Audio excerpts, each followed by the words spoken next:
Brazil, what do you guys think of when you hear this word? Latinos. Of course football, guys. Of course football. Everyone knows that. Everyone knows Brazil as one of the most football obsessed country in the world. In fact, Brazil is the only country to appear in all of 22 World Cup, making them the country that has won the highest amount of World Cup.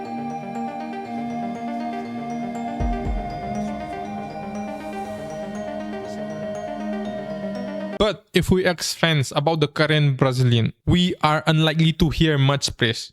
It's not because the current fans don't like the players. It's just that the current players, they lack the charisma and the flair that the older generations had.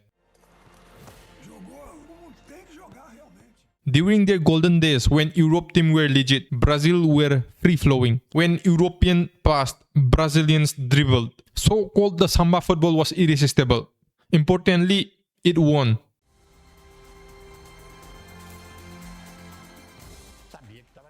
But towards the end, things began to change. With the influx of money in the European game, the best Brazilian players began to move to Europe. The whole of the 1970 Brazil football squad used to play their football in Brazil. But by the time they reached final, just 3 of the players who started the game played in Brazil. Brazilian players started to move to Europe because the Europeans were ready to spend a lot of money on them. Brazil thought of it as a business opportunity and started selling talents to the European giants. Brazil was making a business out of these footballers. They didn't know that this was gonna be the reason which led to their downfall. When the players settled in Europe and started playing in the European leagues, their vision of the sports changed. They started to be technical. They had to begin from the start. They had to pass more. Fans could accept this because they were winning. Até então o Brasil era o verde, amarelo, azul e branco.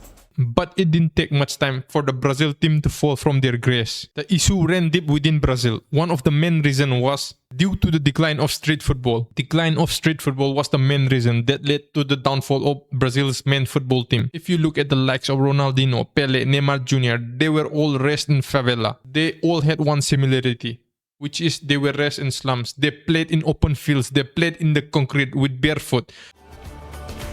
During those time in the slums of Brazil, football was not just a sport. It was a way. It was a ticket, one-way ticket to move out from the favela.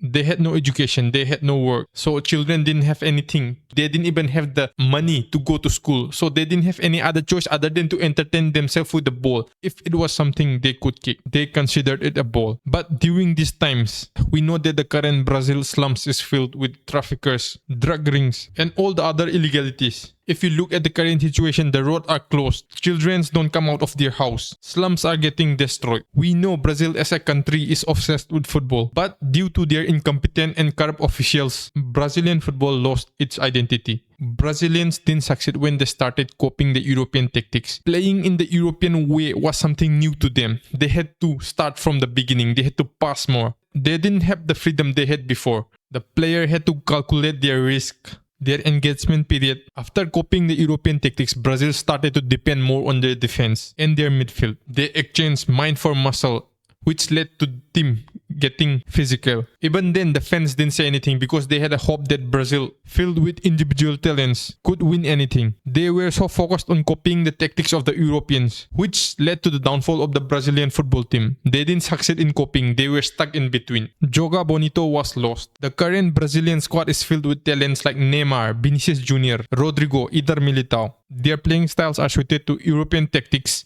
and the coaching has not adapted to this. Pep Guardiola had shown interest after his spell with Barcelona in 2014, but the CBF still felt that Brazilian coach was better. The current Brazilian team is suffering a lot, even though they have some of the best players in the world. Alisson and Ederson are 2 of the best goalkeepers in the entire world, and while they are lacking in fullback and midfield, their forward line should be enough to terrorize any defense. The CBF appointed Carlo Ancelotti on 12 May 2025. Ancelotti is the first foreign manager of the Brazilian men's team in over 100 years. He was brought in to lead the team to the FIFA 2026. So what do you guys think? Did the CBF did a correct job appointing Carlo Ancelotti as Brazil's coach? Now let's have a look at 2019 Brazil squad and who they played against. Guys, if you're still watching, please don't forget to like and subscribe. Your support means a lot to me. 23 players were selected for the men's Brazil World Cup squad. This is the reason why I said it. The Brazil team is filled with talents. They were filled with talents before, and they are still filled with talents, guys. Now, if you look at this goalkeeper, they had Alisson Becker and Ederson with Casio.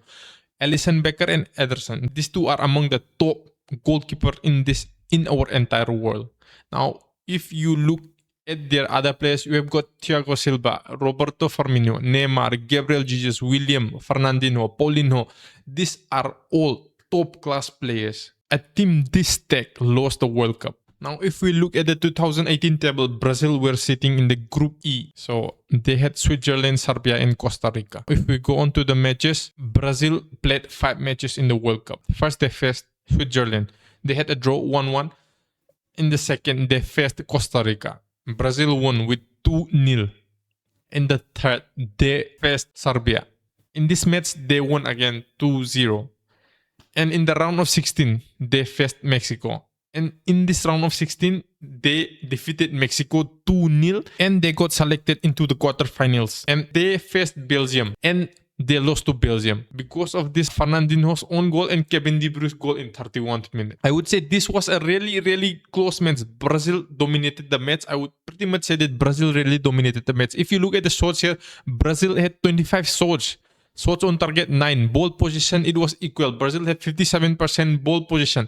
It was a great match, but Brazil were out of the World Cup after their defeat against Belgium. Truth be told, the 2018 Brazil team, they were all individually great players, but they didn't have the connection. If we have a look at the 2022 Brazil squad, they were in the Group G. They were gonna face Switzerland, Cameroon, and Serbia in order for them to reach the round of 16. This is the result. Brazil faced Serbia. Brazil won against Serbia 2-0. Brazil faced Switzerland. They won against Switzerland 1-0.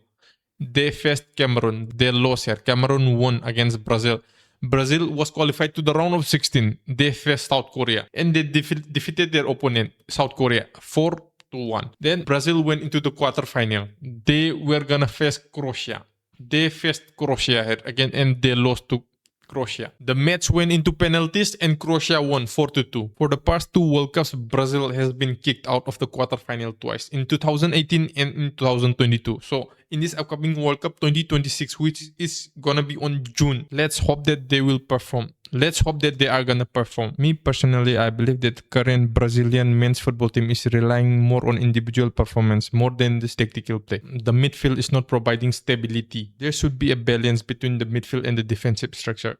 Me personally, I don't really see that. The current team looks very vulnerable when they are attacking. As you know, in the 2022 match against Croatia, they conceded a really easy goal. Brazil were attacking 7 men when they were leading with 1-0 and it was only about 4 minutes remaining. Croatia took that opportunity and scored a goal, which led to Brazil getting kicked out of the quarterfinals. That's what my opinion is. And if you do disagree, please do comment.